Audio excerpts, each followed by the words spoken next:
Welcome to the Long COVID podcast with me, Jackie Baxter. I am really excited to bring you today's episode. Please do check out the links in the show notes where you can find the podcast website, social media and support group, as well as a link to buy me a coffee if you are able. You should not rely on any medical information contained in this podcast and related materials in making medical, health-related or other decisions. Please do consult a doctor or other health professional. I love to hear from you. If you've got any suggestions or feedback or just want to say hey, then please do get in touch. I really hope you enjoy this episode, so here we go.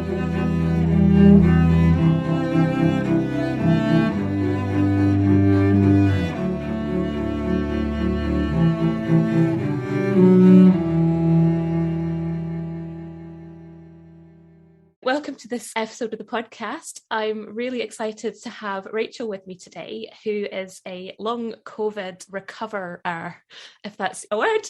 So perhaps you could introduce yourself. Who are you and what did you do before COVID? Oh, before COVID, I know. It's like BC now, isn't it? I'm a mum. I'm a single parent mum, and I think that probably feeds into the whole story. I thought I was the most amazing multitasker, as most mums probably do. Aside from that, I'm also a runner, or at least I enjoy running, really enjoy cycling. And I guess in my work, I'm a leadership trainer, so I work a lot, particularly within the NHS, which I think was quite useful in my journey. I've got quite a good working knowledge. I'm not a doctor, but a working knowledge in terms of different specialties. I've also done quite a lot of NLP training, so that sort of feeds in professionally. Before COVID, my life consisted of running a lot of workshops. I live in Bristol, mostly running the workshops in London, a lot of travel, and on reflection, quite a lot of stress around who was going to look after my little girl and packing bags and unpacking bags and hotels. And then when COVID hit, definitely quite a lot of stress around suddenly all my work getting cancelled and having to kind of reinvent my world on Zoom, which I've done. So I'm probably busier now, actually, but without the travel. Pros and cons, aren't there, in terms of COVID, but definitely some silver linings that I'm at home, where I am now. Yeah, the realisation that how much work could be done remotely and how much travel was completely unnecessary has been a game changer for quite a lot of people, hasn't it? Well, exactly. So your initial illness, when did you get ill? Yes, I kind of knew I was going to get it because my daughter's dad had just phoned to say that he had it and she'd been with him that weekend. About 4 days after she'd been with him, she was pretty asymptomatic apart from on the Wednesday. She complained about my cooking. She said it tasted weird, which is not that unusual. I'm not the best cook, but I just thought, hang on a minute. About 3 days after that, there's two things. I had really bad brain fog. And then just this awful kind of dreaded feeling. It's kind of anxiety, but it was more than that. But I carried on working for a few days because I was on Zoom and then went downhill. But on reflection, I think the initial illness was quite mild. I sort of thought I'd got away with it. And went back to work kind of a week and a half later. Thinking back, I do remember my mum phoning me and saying, be careful, you do get these post-viral fatigues. And I said, but I'm all right. I've been really fit before.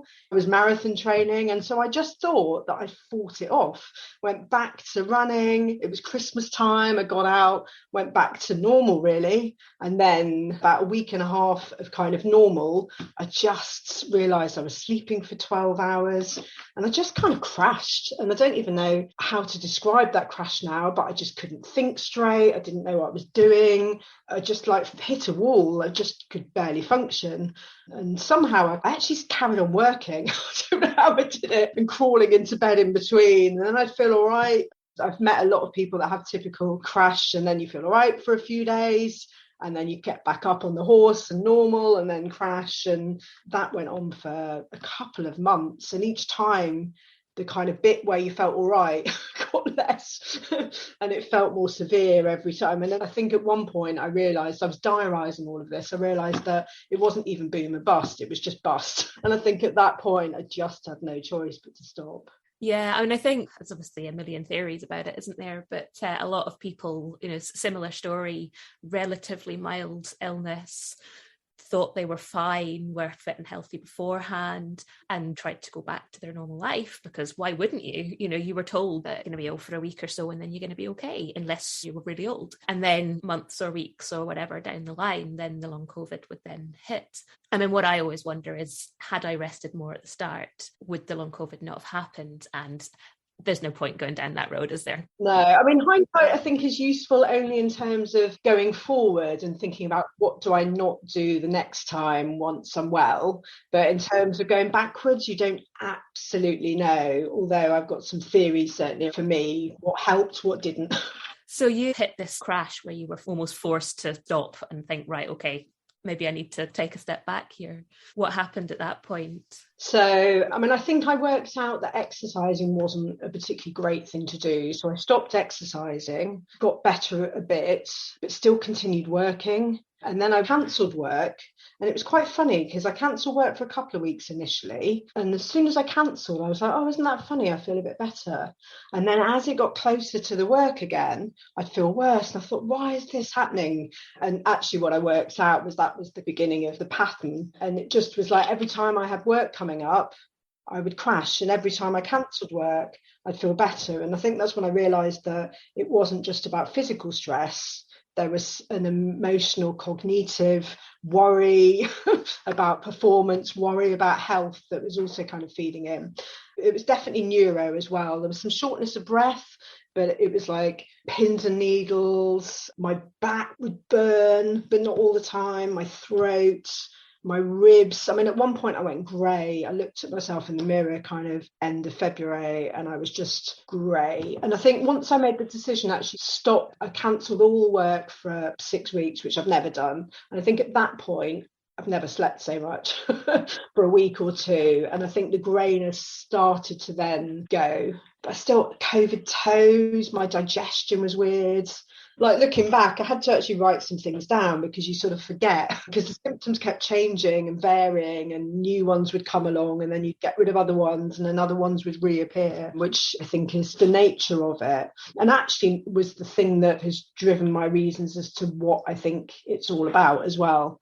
I think then when I properly rested, but it wasn't so much physical rest. Some of it was that, but I think it was just getting rid of anything that I had to do. I outsourced everything. So the school run, my work, and I did stuff and I kept a structure, a bit like you're saying, but there was nothing that I had to do. That definitely made a difference in terms of sort of slowly starting to kind of emerge, very slowly, and start to then be able to put little bits back in. I mean, that's really interesting what you say about the mental load, because until I got ill, I'd never even thought about that, because energy was not something that I was short of. Yeah. And then suddenly you realise that, you know, obviously physical stuff take energy, but also anything you do, reading a book, looking at emails, even just thinking. I mean, you know, you get stressed and that hits a big relapse. You have an argument with your partner or your kid and suddenly you just think, why am I crashing? And it's because of the stress of it. So that's the bit that a lot of people forget about, I think. And like you were saying with work, that's stressful. Yeah, actually the worst bit was I couldn't decide whether to quit work or not. And I've got clients that I've built up over years and I felt like I was letting them down. And so I was just having this argument in my head, you know, as to shouldn't I? And that went on for a week or two. And actually it was my daughter's sister in the end when, Rachel, your health is more important than anything, that persuaded me actually to go with it. And then I realised that my clients were fine. In fact, one client, I said, can I have a month off? And she went, how about 2? and you realise that all this pressure that you put on yourself and the debate that's going on in your head isn't helping. The pressure's coming from you more than anywhere else, or that's what happened to me. And as soon as I made that decision and made those phone calls, I started to feel better. And again, that was a real key in terms of eventual recovery, was actually that pattern and noticing that. Yeah, definitely. Removing stress, definitely important. I mean, I guess we have to hope that these patterns of removing stress will be things that will continue into the future, because living a high stress life is probably not good for you. But we all do it, don't we? You know, it's your livelihood. I think some of us are better at doing it than others. That's what I've worked out. And I thought I was an expert at doing it and cramming everything into my life. Oh yeah, it's the whole thing about if you want something done, give it to a busy person, isn't it? I never say no to anything. And suddenly I'm finding that, yeah, like you say, outsourcing everything. I mean, my partner makes all our meals. I love cooking, but I just don't have the energy for it. So I sort of have to allow him to do that, even though I don't like having to rely on other people because it makes me feel helpless. Yeah, it is that learning to ask for help, actually, isn't it? It was incredibly humbling. I'm going to cry in a minute. Not necessarily in a bad way, but just that whole, if you ask for help, people are really willing to do it. They really are. And it's the being able to actually ask in the first place that I think is maybe the hardest thing sometimes. Absolutely. I think at one point my boyfriend did my cleaning, which I think was my lowest of my low. That's so lovely. But at the same time, it's a bit embarrassing when you're used to being able to do all these things and more. So yes. And then you have to say, please, can you clean my toilet? basically, yeah. So you mentioned that you've got a theory about what causes long COVID. Yeah, just actually been listening to this book. Well, it's on audio because I started doing a lot more audio books, but it's called The Intelligent Body by Davies. And it's just been cementing all the things that I kind of knew. But I think what I quite like is that he's very pragmatic, but he's very lay. He's a doctor, but it's very lay terms, but it just kind of has made so much sense. So I've listened to it once, but I've been re-listening to it over the last couple of days. But I believe, and there are lots of theories, aren't there? I believe that ultimately it was your autonomic nervous system. And the reason I believe that that was at the heart of everything was because it controls everything. All of unconscious things, certainly, whether it's hormones or digestion or inflammatory responses or, our sleep, it controls everything. And I believe that in order to work out what happened to me with long COVID, you kind of have to go back to before virus. My lifestyle before, which we talked about, I think about 10 or 15 years before, I had a scuba diving accident and I'd nearly died. Yeah, someone introduced me to something called the Yes Tribe and the idea of saying yes to things. And I think I've been saying yes to everything for years. Then as a single parent and a woman, I kind of believed that I could work full time and look after my daughter and do all the hobbies I want to do and run a marathon. I always thought stress was kind of a mental thing, and I thought it was about things that kind of happen to you. But I think it's a kind of external thing, but it's also our response to it. And I don't know that I was necessarily great in terms of my response to things, my emotional response. But also what I realised is it's physical, it's emotional, it's mental. And I think what happened was that my stress bucket was full. And then COVID came along and it was like the last straw. So it could have been COVID, it could have been something else. That's the kind of final trigger. So it's easy to blame COVID. But I genuinely believe that it burnt me out. But I was kind of right. I've met some brilliant friends, by the way, over the last kind of year, because they're all people like me. Either a love for life or a love for kind of physical things or wanting to make the most out of life. So I think it essentially burnt me out. And the easiest way that I worked out to explain it is that when you have a virus, your body goes into fight or flight in order to get rid of the virus. And so it switches on things that it needs to deal with the attack and switches off things that it doesn't.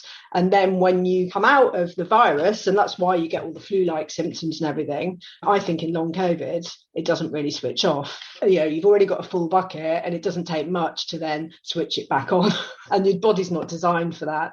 Everyday living, I think, generally puts people into fight or flight modes, always being on all the rest of it. So that's what I believe happened. And I think there's basically then two parts to getting out of it. One is to switch the fight or flight off, which is why things like meditation and being calm and reducing things that you have to do and reducing physical exercise and all those things to get you to a place of calm and less symptoms. So I think there's that part. But then, of course, you can't just live your life doing nothing. So the second part then is about how do you build back up? And I think it's almost like, if you're not careful, I think I almost have post-traumatic stress where those crashes were so traumatic that your brain then remembers them. And then you get the fear of, well, if I increase, is that going to happen? And in my view, actually, I worked out that the fear of overdoing it actually created certainly some of my later crashes. When I look back, there are things that definitely didn't add up. And the only explanation for me was that I was expecting PEM. So I started to get that. I don't know if that makes sense. It's definitely not been easy. And even when I thought I was well, I had echoes for another month where your brain almost is saying to you, are you sure you're okay? Are you sure you are? And trying to sort of send messages. So I've had to really learn how to deal with that in order to completely get well. Yeah, the trauma is quite a big thing. I mean, you're unused to being ill, aren't you? I mean, I've never really been ill in my life, and you don't know how to deal with it because you've never done it before. But also, I got ill right at the start of the initial lockdown, and then there was basically, unless you were actually dying, they didn't care because there were so many people that were so much worse off. They just couldn't handle someone who wasn't actually dying. So that sort of feeling of abandonment, there's a lot of trauma around there for a lot of people. But even anyone who wasn't ill during that, it's still there, isn't it? You start to get better and you think, oh, I'm getting better. And then you crash and you get that hope and then it's dashed over and over and over again. And that does something to you, doesn't it? It's fear, I think. I've called it anxiety. And actually, I don't think it was. It was this awful impending fear. And, I've actually gone back on some of the long COVID sites and some of them are supportive. I'm sure they all intend to be. But on some of them, there's an awful lot of fear and worry and theories. And all of that has an impact, doesn't it? Some people, you look back and they've actually had some pretty significant traumas in the year up to COVID, and some people haven't, but it's almost like stress can be a big event or it can be just that drip stress trauma. And I think in some ways that drip is different, but for me that's the one I find hardest. It's certainly easiest to ignore, isn't it? If there's one big event, it's very obvious, a little bit at a time building up. It's very easy to ignore and to not realize until you look back on it and you think, oh yeah, that was an awful lot of stress, but at the time I didn't really realize. I just dealt with it because that's what we do. Yeah, and I think if you're in your own head, you just assume that everyone's dealing with and having the same experiences. It's only afterwards, some of my friends have actually said, my best friend said, do you know, Rachel, I'll be honest, we wondered when it would happen because, we couldn't understand how on earth you were able to be in London most week when you also had a daughter, how you could be marathon training, you were always off travelling and you were incredible. But we did wonder when it would happen. And I've had that feedback a few times now in a very supportive way, but it does make you think, if not COVID, would there have been something else? Yeah, it's interesting that you say that because you hadn't seen that for yourself at the time because you were just doing it. It was just what you did. A lot of people are similar. You see on the support group so many people that said, I was doing this, I was doing that, I was fit and healthy, I was young, I was training. So many fit people and the sort of people that have very busy lives. Yeah, absolutely. If I look back, I quite often had colds, and I probably had colds more than anyone else. And when I've spoken to other people, there is a definite pattern in terms of maybe warnings before. Hindsight, hey?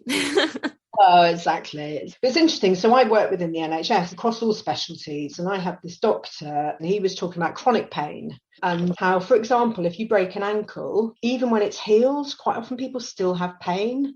And it's the idea that there aren't actually pain receptors in your skin or anything. It's just your brain's interpretation, and how quite often people have pain even though there's nothing wrong, because it's almost like your brain's going, are you sure you're all right to do the thing that hurt you the last time you did it?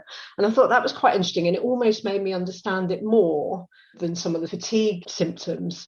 So yeah, that's my theory. When you're out of it looking in, you start to observe other people and you start seeing the same patterns. And one of the most fascinating ones was a girl on one of the COVID sites that I've been sort of buddied up with. She'd been quite poorly, but she was starting to get better. And then her best friend got COVID and tested positive, and she was convinced that she had it. She had all the symptoms again. And then after 4 PCR tests, she had to admit to herself that she didn't have it. And then the symptoms went. She's not quite healed, but she's on that way. But that was her big realization, that your brain is very capable of interpreting things based on your kind of fear that aren't, what's real, what's not.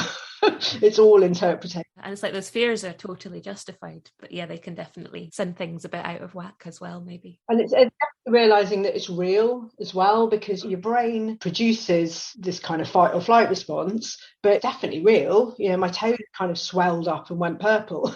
It's real. It's not just in the head and all of those things. But I think it is kind of realizing that the two systems for me work together, mind and body, both ways. Yeah, that's something that a lot of people forget. Treating physical symptoms is much easier than treating symptoms that you can't see. Yeah. But they are both important. Healing one will help the other.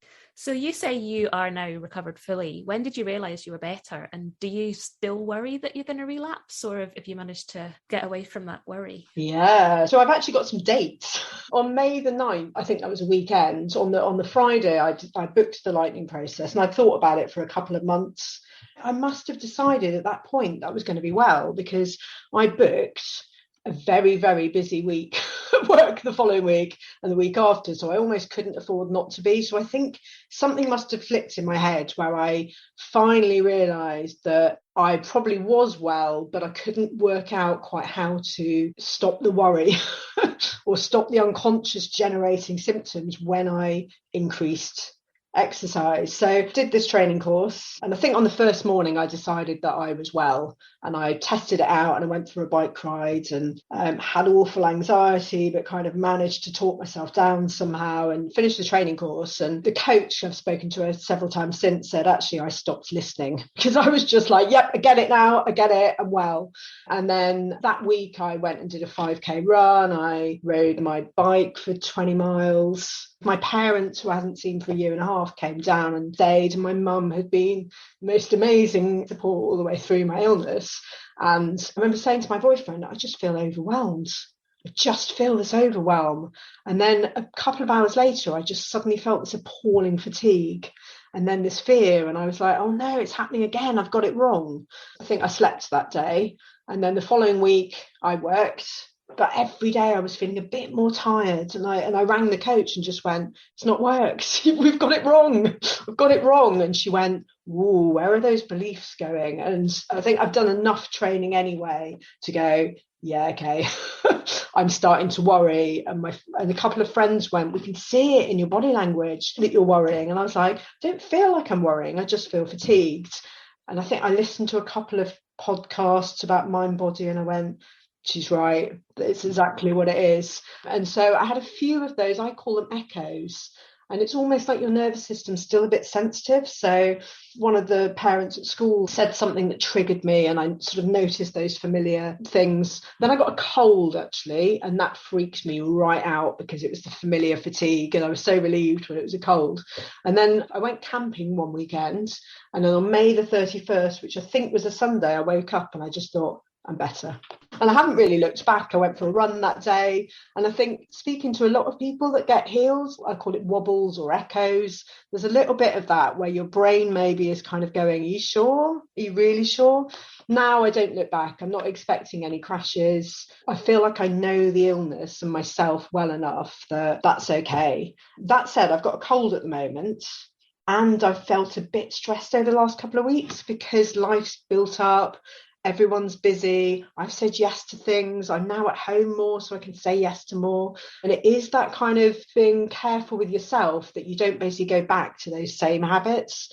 And so I think when you say, how do I know I'm better and do I still worry? No, but I am very conscious that my personality is such that I've met people that have had fatigue several times. They've got EBV and they've had it and they've recovered, then they've got long COVID, and you start realizing that your personality that stress bucket could start getting full again very easy. So that's where I'm at, I think, is just that kind of, hang on, Rachel, slow down, that compassion for yourself that you learned, make sure you keep that in, think about some boundaries that are worthwhile keeping in. And just some of the learnings, like I don't want to kind of get rid of those learnings because actually there was a gift in there. That's how I now feel. So you know what to look out for almost, don't you? And then how to deal with it. I think so. And I think I celebrated the first cold because I thought, yeah, my immune system's working. But actually I've just had another cold 2 months later, and I think, actually, is that really because I'm actually already starting to do too many things? And you want to have a full life, don't you? But then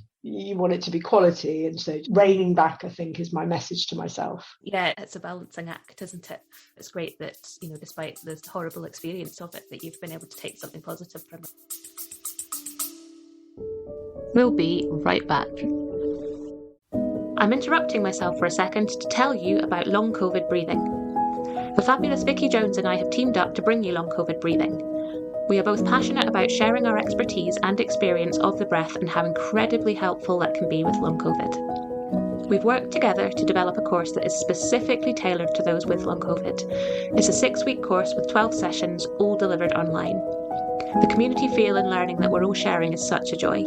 To find out more information and to sign up for our courses, workshops and other shorter sessions, please check out the link below, longcovidbreathing.com, or email longcovidbreathing@gmail.com to start your breathing journey with us.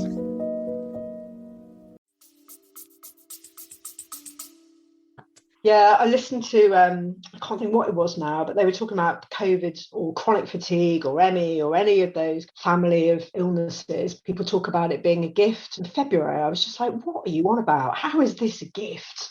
This is not a gift. But actually, I now do.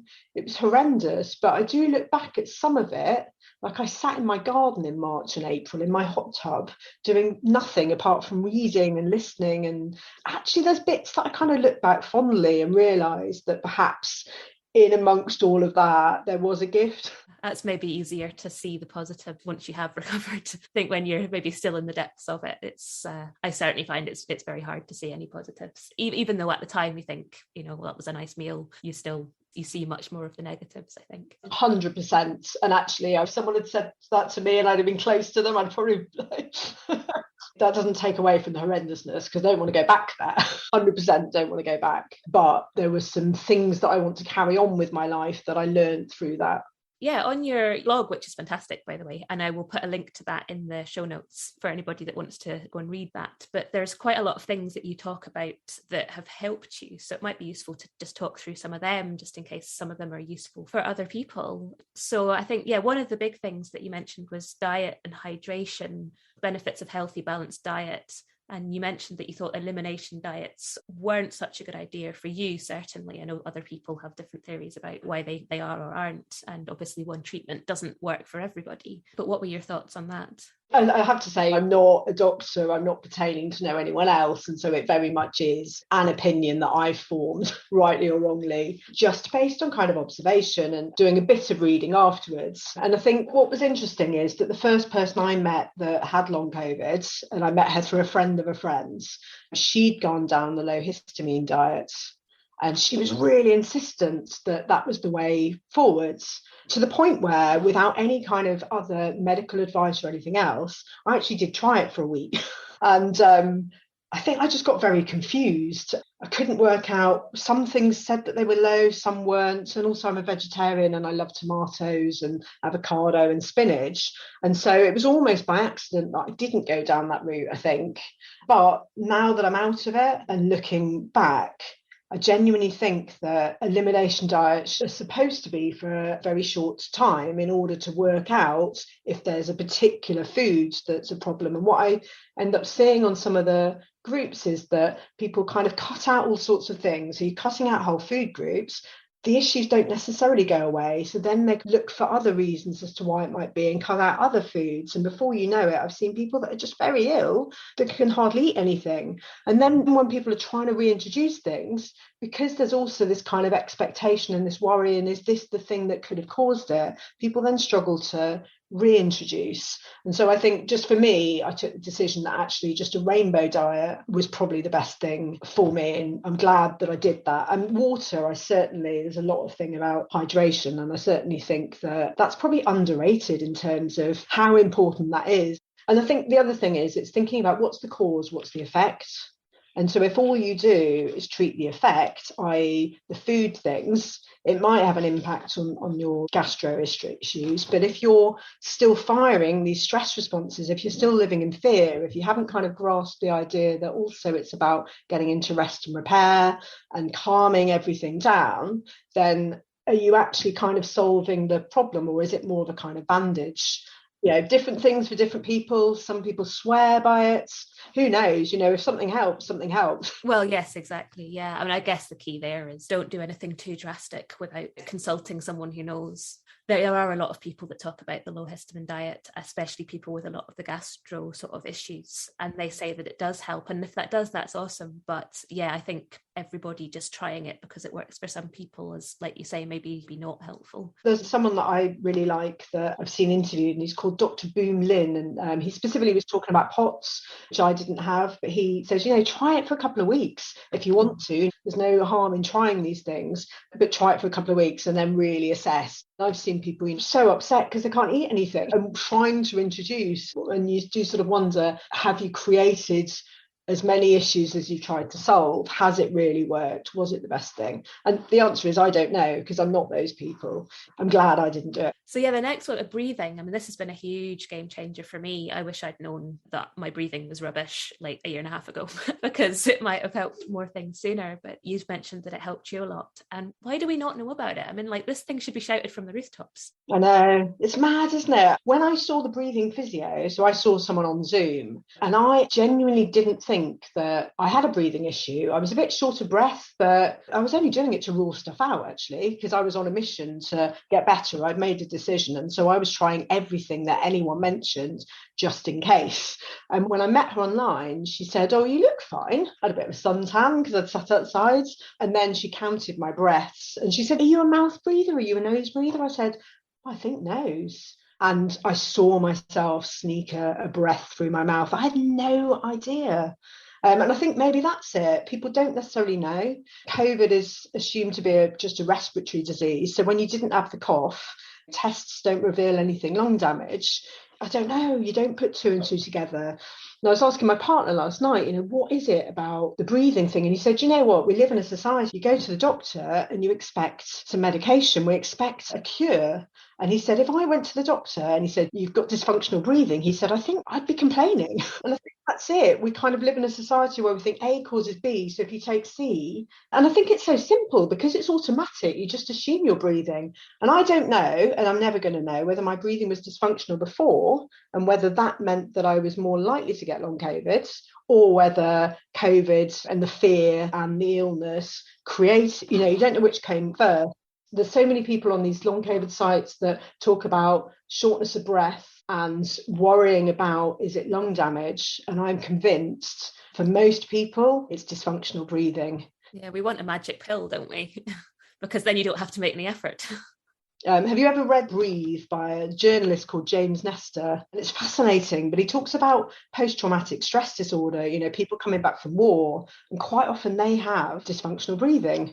And he names all the symptoms, and it's exactly the long COVID symptoms. It's fascinating to realise that something so simple can make such a difference. I think it's both, actually, isn't it? It's one of those circles of panic that just gets worse and worse. And I think actually just psychologically it helped me because it became part of my routine every morning. I got an app, listened to that every morning, and it became part of my routine. But when I felt myself starting to go into a flare up, I found I could quite often get myself out of it by focusing on my breathing. And it helped my sleep as well. When I couldn't sleep, I was able to really focus on my breathing. But I don't think I knew how to breathe. That's the other thing. I thought I was breathing. Yeah, I mean, I've taken to just posting the same thing. Every time I see somebody that's talking about shortness of breath, I'm like, are you breathing properly? Have you actually properly learned to breathe? And again, yeah, because it's something that you have to invest time and effort in. People don't really want to do it, whereas actually it's something that we could all be doing. And it's not a cure, it's not going to fix everything, but it will help a bit at least. And it's not going to do you any harm. Now I just thank my lucky stars that I was open to everything, being curious, just trying every avenue and seeing what works. Definitely, yeah. Sort of similar to the diet thing. I mean, a lot of people are taking vitamin supplements, cocktails of things. Some people swear by them. What are your thoughts on that? It's an interesting one. The truth is, you're not going to know, are you? And I rattled. And my partner was like, I really don't think you should be taking all of these, because I literally was taking everything that anyone mentioned on any site. I'm not sure. And even as I was taking them, I wasn't sure, but I didn't want to stop in case. But now looking back and having done a bit of research, the take from a lot of people is that actually if your diet is balanced, then there should be no need for a lot of these.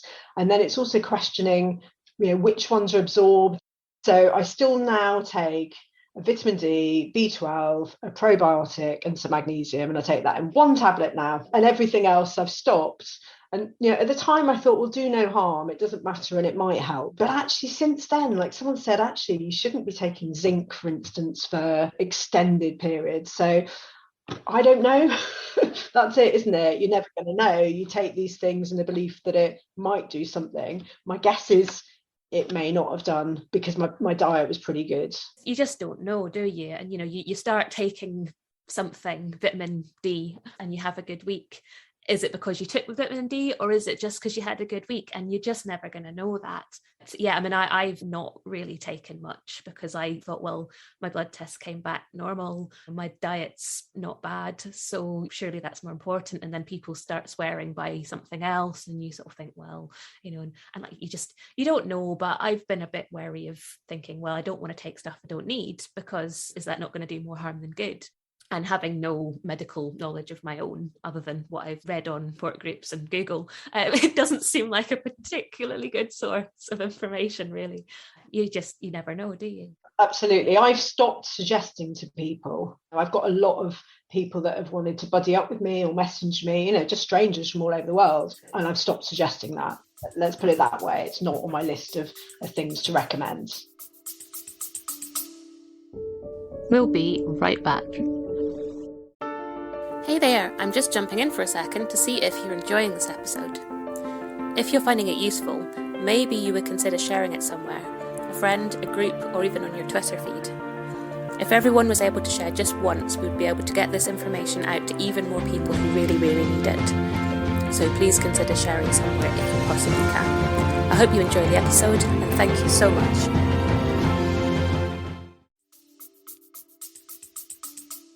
Yeah, I guess unless you've got a deficiency in something, it's probably not the most important thing. And I think that's the nature of this whole illness, is you never know exactly what helps, what doesn't. I mean, there's some certain patterns, because I diarised, that I'm now convinced, we talked about the stress, so I'm convinced about that. But there's some things that you just had a bit of a better day, and then you look back, or you've had a bad day and you start searching for what that could be. Sometimes there is no reason, and searching for the answers just causes you more stress. I'm the same. I want answers. I want to know why something's happened. Why was that a good week? Why was that a bad week? Why did I feel that? What caused that? And it gives you something to think about. But at the same time, it's why in the end I still go down the autonomic nervous system and stress response, or stress response which impacts the autonomic nervous system, which puts you into fight or flight. So I think a lot of people have again been talking about rest and pacing, and this is something that people are terrible at, partly because they have things that they have to do. You have children, you have to look after your children, and work for some people, cooking their meals. There's so many things that we have to do. And do you have any advice on pacing and how to get real proper rest? I don't know if you've come across a guy called Alex Howard. He runs an organisation called the Optimal Health Clinic, and he does quite a lot of free videos. And out of all the kind of explanations of what causes it, he calls it the maladaptive stress response. It's sort of advertising a program, but there's like 3 hours worth of free videos. And his quote is, it's not what you do, it's how you do it. So if you do something like walk down the road and afterwards don't worry about it, then you'll probably be fine. If you do something with enjoyment, and I've seen this again and again where people go on holiday, or they go, I went camping and suddenly felt loads better and was able to do more. And I think it was just because I was out of the environment of being ill. There was no association. I wasn't having to do anything. And you sort of see again and again that it's not so much about what you do. It's about your attitude to it. So I convinced myself that I couldn't walk to the end of my street, but I was walking in my house several thousand steps a day, and that was fine. So, if you're going from meeting to meeting to meeting and you have to, and then you're worrying about your health, you can end up in a crash. Whereas if you're doing something that you want to do and you're enjoying it and you're distracted and you don't have time to ruminate, again, I think there's two parts to the illness. There's the kind of, I definitely needed to take some time off work just to reset. And for me, that meant wiping the slate clean, starting again. But I wasn't bedbound, and I got outside and I still had a structure. I just took away the stress on reflection. And then I think there's also where it's about how do you then increase and start to gradually put your life back, but really thinking about that stress response and how do you deal with the anxiety of putting things back when you were going down. These were things that were making you ill. Yeah, and taking breaks in between doing things as well. You know, you need to do your hoovering and your dishwasher and your laundry. You can do all of those things, but just make sure you have a break in between all of them. Whereas again, you know, people are terrible at resting because we don't have time to rest.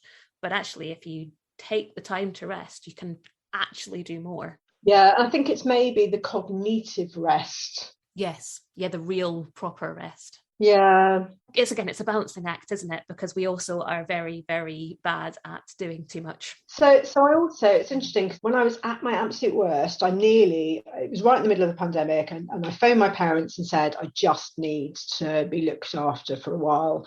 And I phoned my daughter's dad and said, could you come and just live in my house so that I can go and see my parents for not quite sure how long. And I couldn't work out how I would actually get to them, because I couldn't walk to the train station, or I couldn't even walk. If I was dropped off, how would I, with 3 train journeys? And so I didn't. And I'm actually now really glad I didn't, because I think it meant that I had to be okay for her to come back from school. And to begin with, that meant that we just lived on Domino's.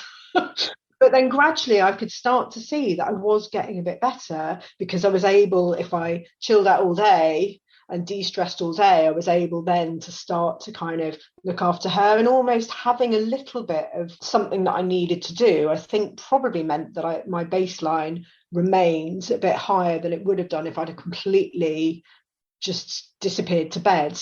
And I think I've seen people where they've become bedbound and then they're just so scared to even get out of bed. So I think it's a balance, isn't it, between not doing too much, because physical stress is real too, but also not doing too little, because actually you do need your life to come back eventually. And sometimes it's also about how you cope with the stress. So now there's as much stress in my life as ever, but I think I'm better at not accepting the invitation to feel internally stressed. Not perfect, but and that's part of rest as well, isn't it? Is working out what to worry about and what not to worry about. And being able to switch off as well. And I'm terrible at it, which I guess leads us into the next one, the yoga and the meditation thing. Again, this is something I've got into because I cannot switch off my brain except when I'm doing a yoga nidra where someone is literally telling me not to think about anything else. That is the only time when I can chill out. Yeah, and that's actually really interesting, Jackie, because that, I think, is the rest, isn't it? It's that able to switch off. And I think we're not very good at that. Society expects us to always be on. And so for me, that rest wasn't necessarily needing physical rest in quite the way that I interpreted. And pacing, actually, for me, it's about that ability to take some brain time and switch off, which I just think it's working out what's good for just a normal, healthy person. I mean, it's the sort of thing that we should all be doing all the time. I mean, I remember years and years and years ago hearing a podcast on some seriously fit athlete, and it was basically saying everyone in the entire world should be doing some yoga and meditation every day, just as part of their week. And I remember thinking, yoga? Nah, I'd rather go for a run. And now I'm like, oh my goodness, he was so right. And now I sound like him. But it's so true. It's so good for you. That's it. I always thought that I had about half an hour. Yoga was a bit of a waste of time and going running was better. And I always thought that if you ran more, you were more fit. But actually, I realised that's not true. There is a point where you're fit, and there's a point where training for a marathon doesn't actually make you fit. It goes beyond that. And so the yoga thing has been a revelation. In fact, every Monday evening, I still do yoga. I was doing a recovery yoga class that was brilliant. It was kind of a cut down yoga for people that had long COVID, run by someone that had long COVID. And I'm still actually now doing yoga classes with her, but normal yoga classes. And I always thought yoga was about just moving, but actually yoga is about breathing. Yeah, I didn't realize that until I started doing it. And it's about being compassionate to yourself and setting an intention. And as you say, switching off and really focusing inwards and all those things that I certainly wasn't very good at doing.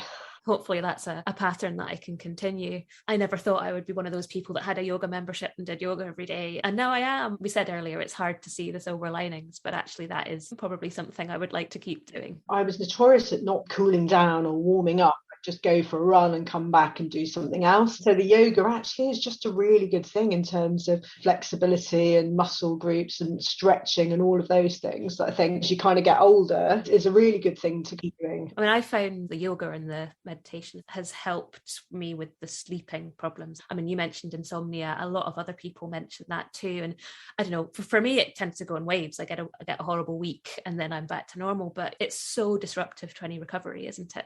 Did you find that the yoga and the meditation kind of side of things helped with the sleep, or did you find something else? I've got to say, out of all the symptoms, the sleep was the worst. And I think part of it was I did this fatigue rescue course quite early on, and she said, you've got to be able to sleep. Do everything you can to be able to sleep. If you can't sleep, you won't recover. And that puts the pressure on, doesn't it?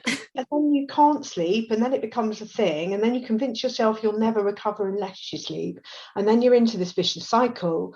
And I was obsessed with it to the point where Facebook was recommending me products to buy for sleep, and I was buying them. And the more I bought, actually, the worse it got. I saw a herbalist, and in the end, the herbalist went, I've tried every single thing I've got. You mentioned Zopiclon, which is a tranquilizer. I'd go with that. And she said, I can't believe that I'm telling you that as a herbalist. It's awful, isn't it? And I now see it on the sites where people are desperate. I so empathise. Things that helped. So one was that I read a book, and I can't remember who wrote it, but it talked about different types of sleep and the fact that actually, if you sleep for a couple of hours, that's when you get your deep rest. And so as long as you sleep for a couple of hours, you probably have done the rest and repair bit. It's just you're going to be a bit grumpy. But what I noticed is that if I didn't fight it, I felt better. And so actually I realised that it was the stress of not sleeping that made it a million times worse. So I can't remember which came first, but I was taking some Zopiclon, and that was quite stressful because the GP kept saying, I'm not going to give you any more. You've only got this supply. So that was stressful. And then at some point we decided to try metrazapine, which is an antidepressant, and it also makes people drowsy. So I started taking metrazapine, but at the same time, I think I just had enough, and I decided to accept it. And I realised that if I could just sleep for a couple of hours and then I could just lie there, then I was probably getting enough rest. I could see I was on an upwards trajectory anyway. And so I don't know whether it was the metrazapine that kicked in or that I just gave up and just went, sod it, I can't fight this. I can't make myself sleep. I'm just going to chill out. Somewhere between those two things, I started sleeping. You convince yourself you're never going to sleep again. Before you know it, you've catastrophized. It's that pressure again, isn't it? You put pressure on yourself to do something, and suddenly that makes it so much harder to do. If I was to do it again, do you know what I would now? I think I would have got an audiobook. I probably would actually just go, do you know what? Let's just do something else and not obsessed by it, because I wasn't working anyway. I didn't have to do anything, and I would have taken that pressure off. And I think just the very taking the pressure off would have meant that I would have looked forward to bed, and I probably would have slept. There's definitely a tendency to panic, isn't there? Then the more stressed you get over it, the less likely you are to sleep. So you've mentioned the lightning process a few times. What is it, and how did it help you? It's a training course, really. And a lot of it is talking about beliefs. And it's also talking about some of the things we've talked about in terms of stress response and about expecting something. And if you expect something, then you get it. But essentially, it's a training course. So it was over 3 days. I did it over Zoom. But you also then have the same trainer who gives you support. So I think I've still got some time left still. You then have some sort of one-to-one support. And I think different people will take different things. For me, it just cemented everything I believed anyway about the stress response. So I'd been told that the first thing that would happen to me when I crashed, I'd get some warning signs. And one of the warning signs was the COVID dread, that awful anxiety, and then I'd feel tired. And so there was a certain order to my symptoms. And I almost believed that once I got the dread, it was inevitable and it was a sign that I was going to crash. And what the lightning process made me realise is that wasn't actually true. That was actually the sign of the first worry thoughts. And unconsciously, there'd probably be some thoughts I wasn't even aware of. That was actually the first sign of awareness. And they call it kind of being on the edge of the pit, and make you realize that you've actually got a choice, really, that you can kind of recognize that. For me, anxiety, but some people have, the glands go up, or there'll be something else that's the first kind of sign, and making you realize that actually there is a kind of choice. And it's not easy. It's not about positive thinking. It's not about telling you that something's made up, but there is a choice in terms of how you deal with essentially that stress response. And so there was lots of work around noticing some of the things that you'd essentially got very good at. They talk about being a genius.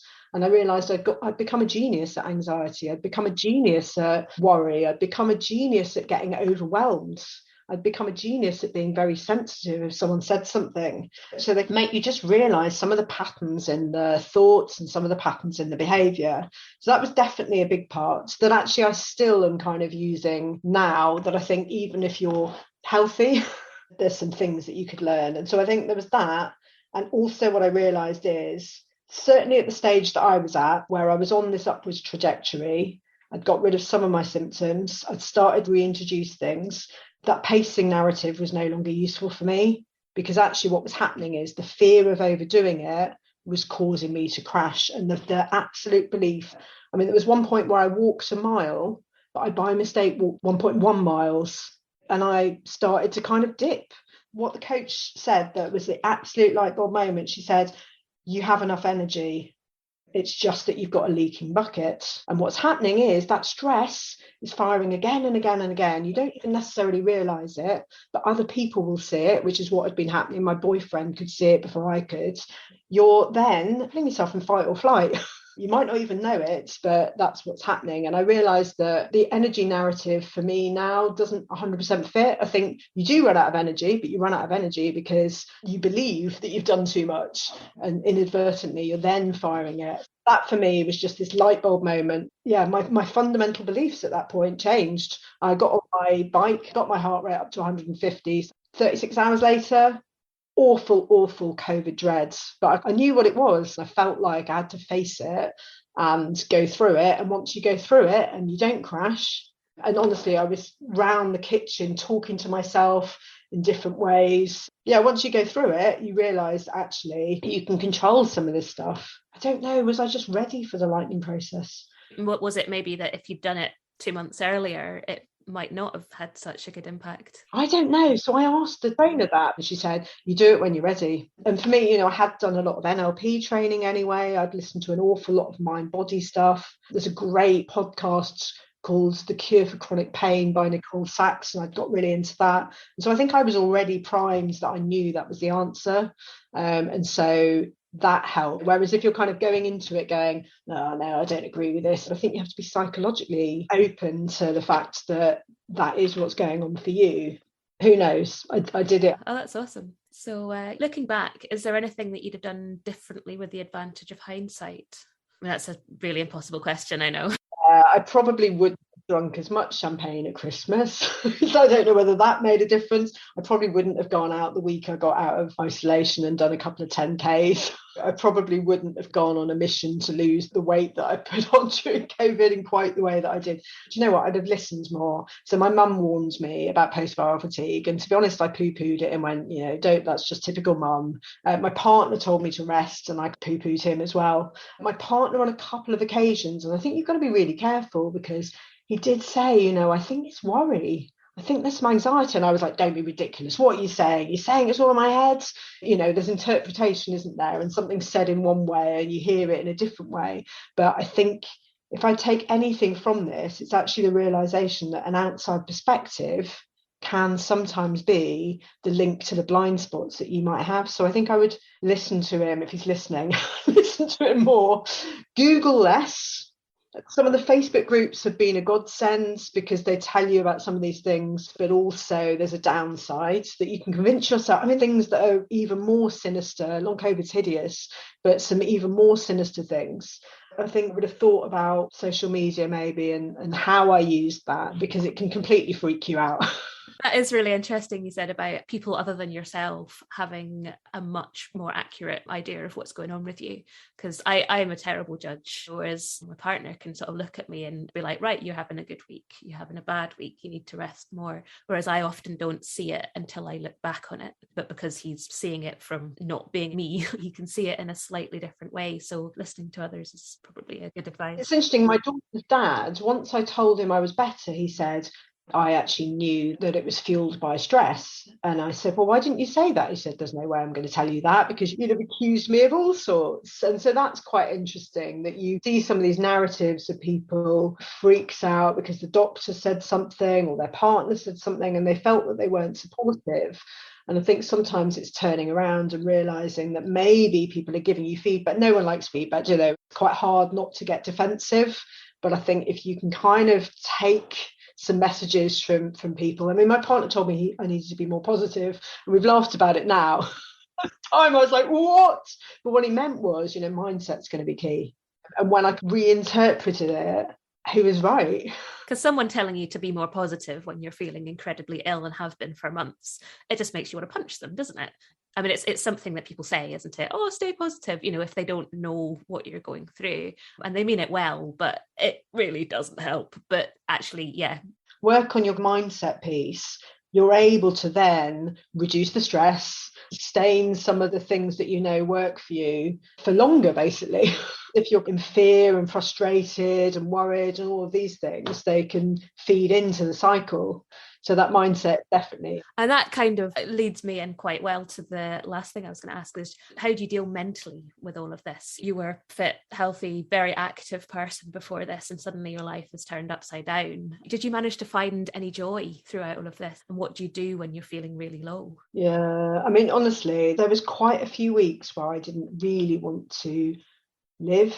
I don't know if it was more sinister than that, but I would wake up and just all I wanted was my old life back. And I would ring my mum and just go, I complained about my old life sometimes, but that's all I want back. You know, I just want that back. And she was brilliant because she's like, Rachel, that's not going to happen right now. You need to accept it, you know. And so that acceptance piece, I think, was key. But it's not accepting that you're going to be living with it forever. It's that kind of, here I am right now. There's no point fighting it. There's that realization that it's, for me, was the hardest thing I think I've ever done. I think some of my management training helped. So I came across this guy called Anthony Greenfield, and he wrote this book called The Five Forces of Change. And I basically lived by that because it's grief, isn't it? For me, it was like grief of my old life and what I'd lost. And that's essentially a change curve. He said that there's 5 motivations, and I forget them all, but it was like having a routine, having purpose, thinking about connections.